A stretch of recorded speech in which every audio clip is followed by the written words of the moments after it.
The Cannondale System 6 neatly fills an Aero-sized hole in the Cannondale bike lineup, and it's every bit the image of an Aero bike.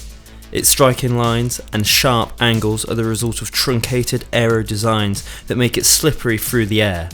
There's also a chine from the fork to the head tube that helps reattach the air to the frame to limit drag. The bike is optimised around narrow 23mm tyres, although the wider internal widths of the new Knot 64 wheels blows this up to around 26mm in widths. The frame is disc specific though, so there's room for wider tyres if you'd rather. The Knot moniker is also used for the bar and stem combo, and although it looks like a one-piece unit, it is in fact separate.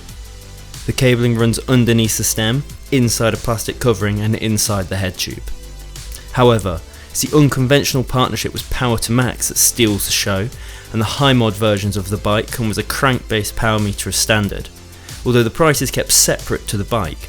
To activate it, consumers will pay an additional £490. The high mod Jaw Race Di2 model will cost £8,499, while the women's version will cost £6,499.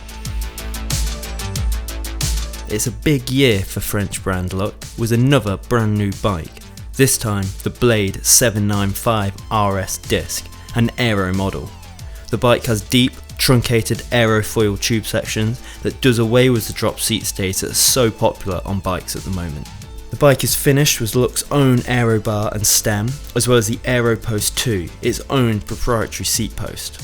This particular model comes with Shimano Ultegra group set, and the disc brake model is designed to take 28mm tyres. The new bike is designed to take Mavic speed release through axle hubs, which allow a quicker wheel removal.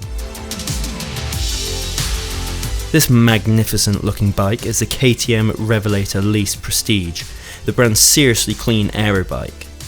It's been floated as a concept for quite a while, but now it looks ready in the flesh. It's clear that KTM has applied some creative frame design, especially with the very exaggerated drop seat stays. As you can see, the cables are completely integrated, running from the bars through the stem and head tube. The Revelator Least Prestige is available to buy, costing £6,599, and that comes equipped with SRAM Red ETAP HRD and DT Swiss wheels. We first got a proper look at the Noah Fast at the Tour de France, where it was piloted by Andre Greipel and his Lotto Soudal teammates. According to Ridley, the bike is the result of months of CFD computer modelling and wind tunnel testing, making it faster than the old Noah. The new bike has a sharper looking frame, and Ridley says it has designed the fork to frame interface to be as smooth as possible, and the forks include wings at the dropouts to smooth airflow, just like on the Pinarello Dogma F10. It's also lighter, weighing 250 grams less than the old Noah, supposedly landing under 7 kilograms for the full build with rim brakes, whilst the disc brake version weighs around 500 grams more. The bike comes with its own aero bar with stem lengths between 90 and 140mm, and cabling is fully internal throughout the bar, stem and bike when ran with disc brakes. Ridley also boasts the bike's ease of assembly, citing 2 minutes or less to replace the cables.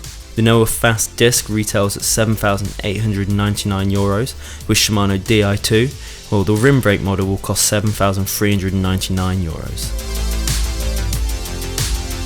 The new specialised S-Works Venge looks a lot different to the old Venge Vias, and that's because the brand placed a much greater emphasis on creating a bike that's lighter. According to Spesh, the overall weight is 7.1 kilos, which is almost half a kilogram lighter than the previous model. To make the bike fast, Specialized turned to external aerodynamicists Ingmar, and together they created a bike that's faster than the old model, more comfortable, with better handling. The bike is only compatible with electronic gears and disc brakes, and the S-Works model will retail at £9,500, including a dual-sided Specialized power meter. Unlike many of the new aero bikes this summer, Trek has opted to spec the Madone with both rim brakes and disc brakes, although this is the first time the model has come with some more powerful stoppers. Also new is Trek's H1.5 fit. It sits between last year's H1 and H2 fits. The biggest change though has to be the addition of ISO speed to the Trek Madone. This technology, previously found on the Trek Domani, is a decoupler that allows you to add some compliance to the ride. In its softest setting, it will yield around 17% more compliance than the old Madone. The bike is rounded out with a new 2-piece bar and stem that hides cables neatly away and offers a 5-degree tilt. The top of the range Trek Madone disc SLR9 costs between £10,000 and £10,550. The standout feature of the new BMC Time Machine has to be the integrated Aero module, a storage unit on the down tube. According to the brand, extensive research showed that the bikes with bottles and saddlebags are less aerodynamic than those without. But it's worth noting that the storage unit is not UCI legal, so cannot be raced with.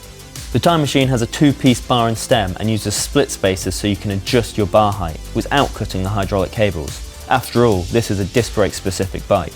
The cabling is completely hidden, with nothing being exposed to the air to make it as aerodynamic as possible. Meanwhile, the new TCC Speed Fork has an aero cover for the disc brake caliper and a little vertical compliance to take the sting out of the road. The BMC Time Machine Road 01 will retail for £10,000.